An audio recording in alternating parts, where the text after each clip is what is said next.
নমস্কার, কেমন আছেন সবাই? পম্পি লাইফস্টাইল 100কে নতুন একটি ব্লগে সবাইকে অনেক অনেক ভালোবাসা ও স্বাগত। তো চলো শুরু করছি আজকে আবারও একটা নতুন ব্লগ। তো তোমরা তো পার্ট 1-এ দেখেই নিয়েছো যে আমি বাড়ির সমস্ত কাজবাজ সেরে কীভাবে বাড়ির থেকে বেরিয়ে পড়েছিলাম হঠাৎ করে। পার্ট 1-এ আমি তোমাদেরকে দেখিয়ে দিয়েছি। এবার পার্ট 2 পরের দিনের ব্লগ। তো আমি কিন্তু ওই 12টা-1টা নাগাদ চলে এসেছি ধূপগুড়িতে, মানে হচ্ছে আমার বাপের বাড়িতে। আমার বাপের বাড়ি যেহেতু ধূপগুড়িতে, তো রাস্তায় বাড়ি থেকে বেরিয়ে আবারও ব্লগটা পার্ট 2 এর জন্য শুরু করেছিলাম। তারপরে আমাদের টোটোটা খারাপ হয়ে গেছিলো, ওখানে 1 থেকে 1.5 ঘন্টার মতন দাঁড় হয়েছিলাম। তো আমি প্রথমত হচ্ছে দেখো জলপেশ মোড় দিয়ে কিন্তু বাড়ি যাব। তো আমি তোমাদের সঙ্গে শেয়ার করব যে কি করে আমি কোন দিক দিয়ে বাড়ি যাই। তো এই দেখো এখানে জলপেশ কিন্তু বড় মেলাটা বসে, এটা সকলেরই পরিচিত, উত্তরবঙ্গে এই জায়গাটা সকলেরই পরিচিত যে এখানে মেলাটা বসে। আর এখানেই দেখো একটা জয়ী সেতুর মতন সুন্দর ছোট্ট ব্রিজ হচ্ছে, ঠিক আছে, দেখতে কিন্তু খুবই সুন্দর লাগছে রাস্তা থেকে ব্রিজটা। তো এখনও চালু হয়নি, আমরা অবশ্যই এই রাস্তা দিয়ে যাতায়াত করবো আর তোমাদের সঙ্গেও শেয়ার করব। দেখো একবার ব্রিজটা এক ঝলক দেখে নাও। আর এখানে হচ্ছে 3টা পরপর ব্রিজ, আর আমরা যে বাঁশের ব্রিজ দিয়ে মেলাটা যাই সেই ব্রিজটা কিন্তু ওই যে ব্রিজটা দেখা যাচ্ছে সেটা। তারপরে দেখো আমি জলপেশের সাইড দিয়ে যে রাস্তাটা, এই রাস্তা দিয়ে তোমরা হয়তো কমে মেলায় গেছো, কিন্তু তোমরা বাঁশের ব্রিজের ওইদিকে রাস্তাটা দিয়েই বেশিরভাগে মেলায় গেছো। তারপরে আমরা জলপেশ পার হয়ে চলে এলাম হচ্ছে ভুজারিপাড়া যে স্কুল রয়েছে সেটা সাইড দিয়ে। তোমরা হয়তো আমার আজকে ভিডিওটা দেখলে বুঝতেই পারবে যে আমার বাড়ি ঠিক কোথায়। তারপরে হচ্ছে ভুজারিপাড়া স্কুলে বুনু একটা ছোট্ট ক্লিপ নিয়ে নিয়েছিল, তখন আমার মেয়ে ঘুমাচ্ছিল তাই আমি ভিডিও করিনি। তারপরে আমরা কিন্তু যদ্দূর সম্ভব হচ্ছে মল্লিকহাট দিয়ে ঢুকেছিলাম।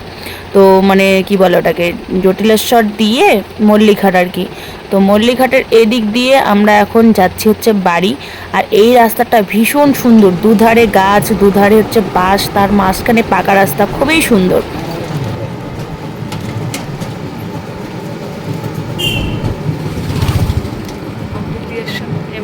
এটা হাসপাতাল নতুন।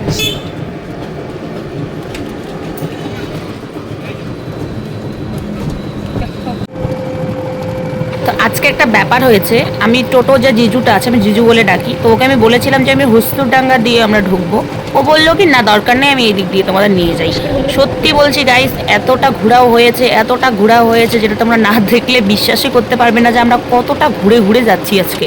তো ওর আজকে কী হয়েছে আমরা জানি না, ঘুরাই ঘুরাই এদিক দিয়ে নিয়ে আসলো। তারপরে হচ্ছে আমরা চলে এলাম হচ্ছে রানীরহাট মোড়, এখানেই মেলাটা হবে। রাত্রেবেলা যদ্দূর সম্ভব আমরা আসবো, আর আসলে পরে অবশ্যই তোমাদের সঙ্গে শেয়ার করব। তো কেবল মেলাটা শুরু হয়েছে, বসেছে আর কি। তো তারপরে এই দিক দিয়ে ওঠার পর আমাদের হয়েছে এমন ভাগ্য খারাপ যে এখন আমরা টোটো কোন দিক দিয়ে পার্কিং করব।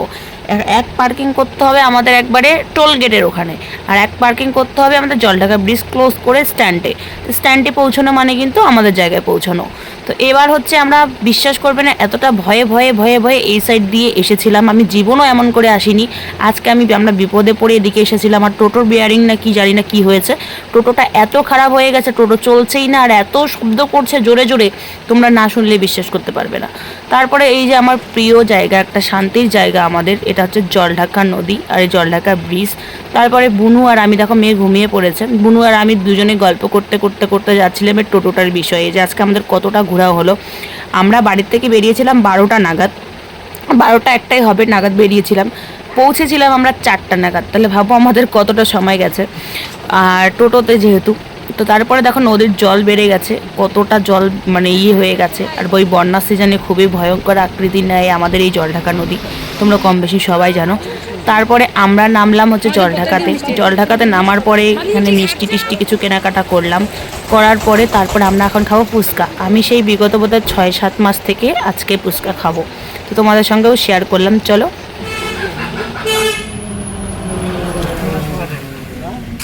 শুকটি মাছ সুগার আছে রে ব্যবস্থা।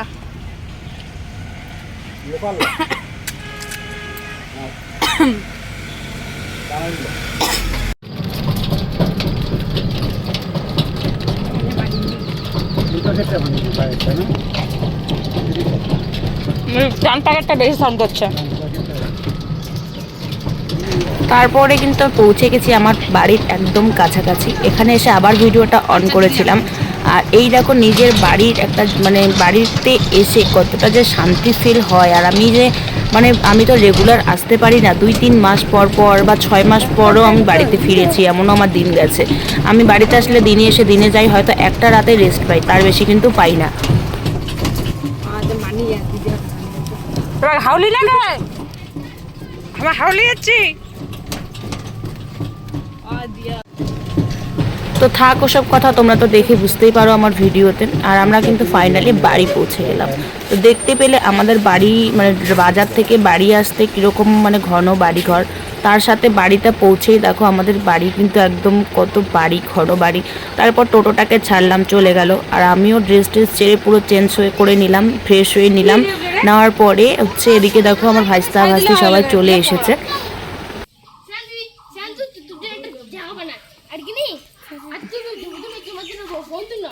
তো অনেক দিন পর আসলাম, যদিও আসার মন চায়, ইচ্ছে করে, কিন্তু সময় হয়ে ওঠে না। আর মেয়েকে নিয়ে এত দূর থেকে আসতে হয়, তাও হয়ে ওঠে না। তারপরে আমি মিষ্টি আর মিষ্টি পিঠে দুটোই খাওয়া দাওয়া করে নিলাম। বাবুও এনেছে, সেটাও খেলাম, আম খেলাম। তারপর হচ্ছে সিঙ্গারা, আর ভাই এনেছিল হচ্ছে চিকেন পকোড়া, সেটাও আমরা খাওয়া দাওয়া করলাম সন্ধ্যার দিকে। তো যাই হোক, বাবা তো খুবই খুশি আমার মেয়েকে দেখে।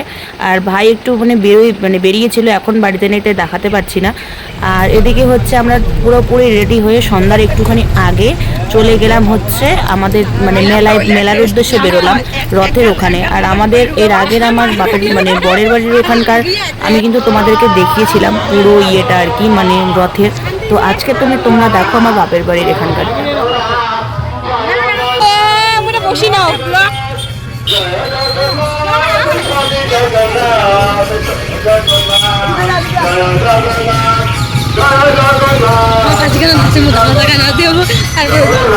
লাস্টে মতো দিলে কি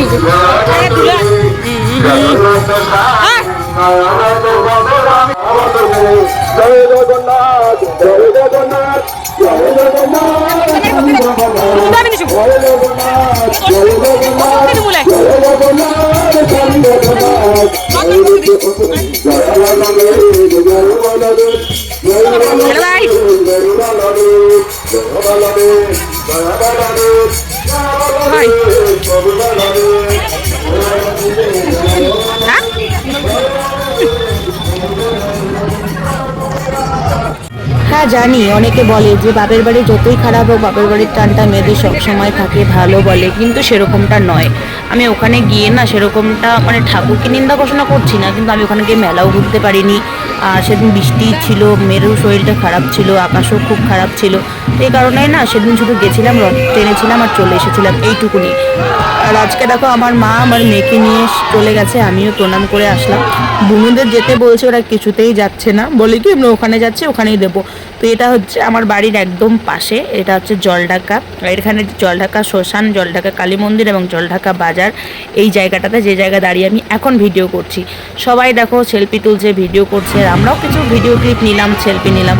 তারপরে নেওয়ার পরে বাবু আমাদের জন্য দাঁড়িয়ে আছে স্ট্যান্ডে টোটো করে। তো আমরা এখন যাচ্ছি রানীহাট মোড়, যেটা সকলেই চেনো এখানকার। আর একটা ঘটনা ঘটে গেছে এখানে, একটা গাড়ি 20-25 মিনিট থেকে এত সাউন্ডে হরেন বাজাচ্ছে যে কিছুতেই হয়তো বন্ধ হচ্ছে না, এটা খারাপ হয়ে গেছে। এটা কিন্তু হলদিবাড়ির গাড়ি।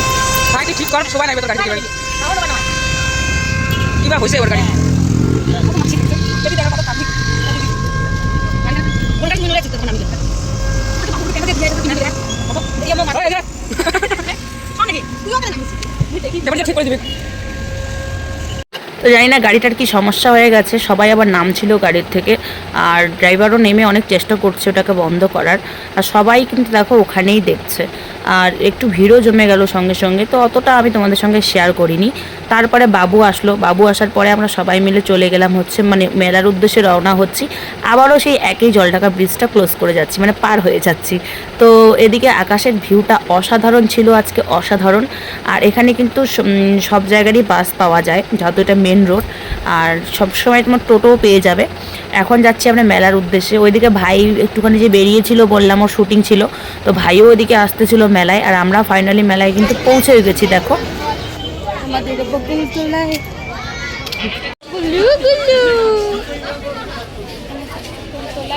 হ্যাঁ তুই মোবাইলটা আমাকে তুমি ছবি উঠে আরে লাইটে আমি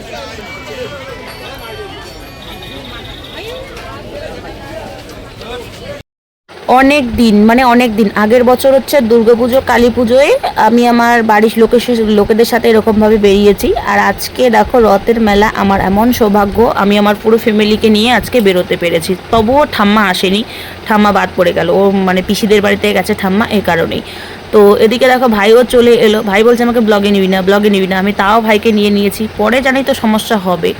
আর এদিকে আগের ব্লগে হচ্ছে রাজীব ভাই আমাকে বলেছিল দিয়ে আমাকে ব্লগে নেবে না, ব্লগে নেবে না, ওই প্রফেশনাল ইঞ্জিনিয়ার ব্লগটাতে, তবুও আমি ওকে নিয়েছি, ও আমার পুরো পুরো খেপে গেছে। এদিকে আমার বুনু ব্লগ করছে ফোন চারিদিকে ঘুরিয়ে ঘুরিয়ে, আর এদিকে ভাই বলছে তুই যদি আমাকে ব্লগে নিস তোর খবর খারাপ আছে, আমি তবুও জোর করে নিয়েছি। আর এখানে হচ্ছে গেম একটা মনে হয় কিছু খেলা হচ্ছে, আর বুনু বলছে কি ডিম সেল দিয়েছে, সেটা নিয়ে অনেক হাসাহাসি হলো।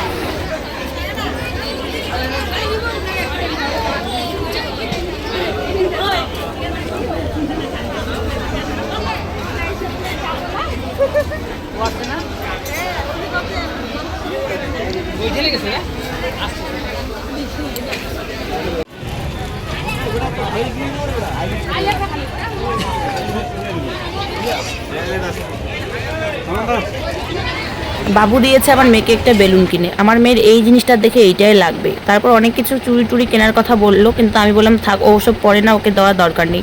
আর বারটাও ছিল যেহেতু আজকে শনিবার, আমাদের কিন্তু নিরামিষ, আমরা কিন্তু কিছুই খাবো না। তো সে কারণে হচ্ছে আমরা এখান থেকে আইসক্রিম নিয়ে নিয়েছি, আইসক্রিমে খাওয়া দাওয়া করলাম, বা মানে বাবু মা ভাই বুনু সবাই মিলে। তারপরে মেয়েকে একটা হচ্ছে আইসক্রিমের যে খোসাগুলো থাকে না, সেগুলো একটা দিয়েছে, সেটাই মেয়ের হাতে ছিল, খাওয়াইনি ওকে কিছু। আর এখানে দেখো ভাইটা ট্যাটু করছে। তো যাই হোক, আমরাও এখন মানে বেরিয়ে পড়েছি বাড়ির উদ্দেশ্যে। তো আর বাবুর এক বন্ধু ছিল এখানে, তো সে কাকুটা বললো যে একটু পরেই রথটা এখানে চলে আসবে, তো রথটা দেখেই যাও। তারপরে আবার দাঁড়ালাম, তারপর আমাদের এক পরিচিত কাকুর দোকান রয়েছে, জিলিপির দোকান, ওখান থেকে বাবু আবার একটা জিলিপিও নিয়ে মানে খেয়ে নিল আর কি, টেস্ট করলো। তাও যাই হোক, আমরা এখন যাচ্ছি কি যেদিকে রথটা ঢুকবে সে ওই জায়গাটায়, ওখানে এসে দেখো কি ভিড়।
এটাই ভাবছো যে এরা হঠাৎ নাচছে কেন বা কারা, আমার এই ভাই, মানে আমরা 4 ভাই বোন, এবার হচ্ছে আমার ভাই আর আমার 2 বোন মিলে যেখানে ব্যাংক পার্টি ডিজের আওয়াজ পাবে সেখানে ওরা নাচ শুরু করে দেবে। সে চেনা জায়গা হোক আর অচেনা জায়গা হোক, পাবলিক রিয়াকশন ভিডিও করতে গিয়ে ওরা নাচ শুরু করে দিয়েছে। যেহেতু আমাদের নিজেরই এলাকা, তার মধ্যে হচ্ছে নিজের এলাকা বলতে পরিচিত এলাকা, বাড়ির পাশেই, আর তার সাথে হচ্ছে সবাই আমাদের মেন এখানকার মানুষগুলো পরিচিত, তো সে কারণে একটা রিয়াকশন ভিডিও হয়ে গেল। তো যাই হোক, এনজয় করাটাই ভালো। তারপরে বাড়িতে এসে ওখান থেকে প্রসাদ এনেছিল বাবা, প্রসাদটা খেয়ে আজকের ব্লগটা কেমন লাগলো অবশ্যই কমেন্ট করে জানাবে। ভালো লাগলে লাইক কমেন্ট শেয়ার এবং সাবস্ক্রাইব করার পাশে থাকবে। চলো, জয় জগন্নাথ।